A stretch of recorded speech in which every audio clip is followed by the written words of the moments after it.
Janë bërë 7 vjet që kur Muzeu Etnologjik, pjesa e njohur si shtëpia e mysafirëve në kompleksin Emin Gjiku, është i mbyllur për vizitor. Ekspozita e përhershme e cikli jetës, e cila ishte hapur në këtë ndërtesë të muzeut që nga themelimi i tij, është larguar për t'i hapur rrugë restaurimit të objektit që nisi në vitin 2017. Edhe pse procesi restaurimit të objektit ka përfunduar, për ekspozitën e përhershme e cikli jetës, drejtoresha e Muzeut Kombëtar dhe Etnologjik, Vjollca Aliu, tha se vetëm tani është nënshkruar kontrata për hartimin dhe konceptimin e ekspozitës. Tani është nënshkruar kontrata, do të thotë kemi një operator ekonomik i cili është i obliguar të hartoj konceptin për ekspozitën dhe renovimin e ndërtesave tjera brenda kompleksit. Është një afat i caktuar, do të thotë në kontratë.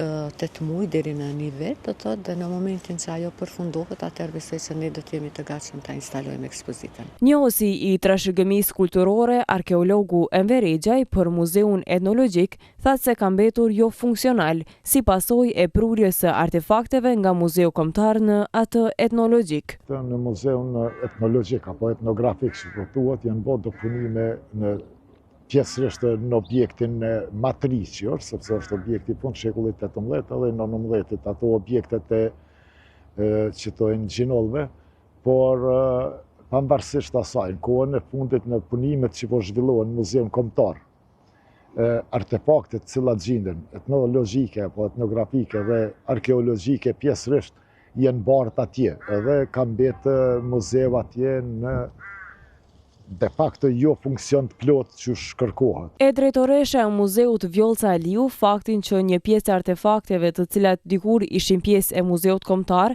e sot gjenden brenda kompleksit të Emin Gjikut nuk e konsideron si pengesë në realizimin e ekspozitës. Fazë nuk ka asnjë pengesë, sepse në këtë fazë që thash, ato i nënshtrohen procedurës së inventarizimit e deri te përzgjedhja, që do të thotë janë ato potencialet e cilat mund të jenë pjesë ekspozitës. Ndërkaq etnologu dhe ciceroni i muzeut Bekim Gjemili shpreson që përmes bashkëpunimit të operatorit të projektit dhe stafit të muzeut, ekspozita e përhershme të hapet për vizitor sa më shpejt. Gjatë rrugtimit tash nuk e dim si do të shkojë gjithë procesi, po si staf po shpresoj edhe pjesa e operatorit ekonomik janë të gatshëm që bashkëpunim me neve ta shtyjnë këtë proces sa më shpejt edhe ta përfundojnë, sepse si e dimë shqiptarët kanë pasur mundësi në 7 vite e fundit që të kenë qasjen në ekspozitën kryesore, ciklin e jetës, pa në objektin e shekullit 19, ndërsa vetëm pjesa e shekullit 18 që dini është i hapur dhe kanë qasje vizitorët. Cili mundet me qenë një faktor i cili mundet me pengu procesin e punës? Nuk muj me thonë asgjë për këtë punë, sepse tash tek po fillon ky procesi i hartimit, po si thashë më atë na të gatshëm si staf i muzeut, çka ka nevojë ta shtyjmë këtë proces sa më shpejt, vetëm ndoshta pjesa e këtyre procedurave që janë pjesa e ministrisë, ndoshta pjesa e operatorëve ekonomik që i kanë ato pjesë të dokumentacionit, por ndryshe këtë pjesën profesionale nuk besoj që kemi pa ndonjë problem.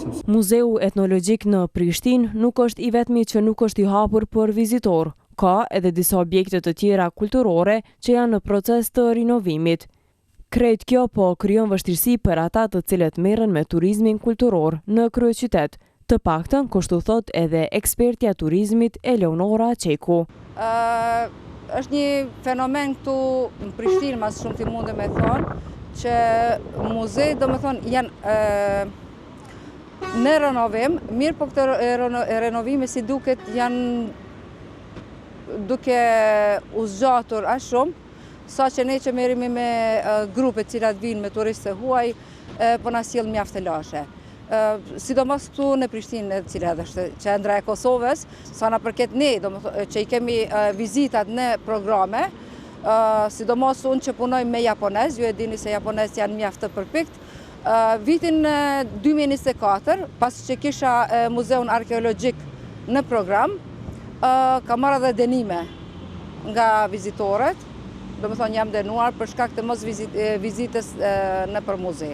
E derisa procedurat për të finalizuar projekte që kanë filluar vite më parë vazhdojnë të zgjasin, janë vizitorët vendor dhe ata të huaj të cilët në kryeqytet dhe jo vetëm hasin në dyert të mbyllura.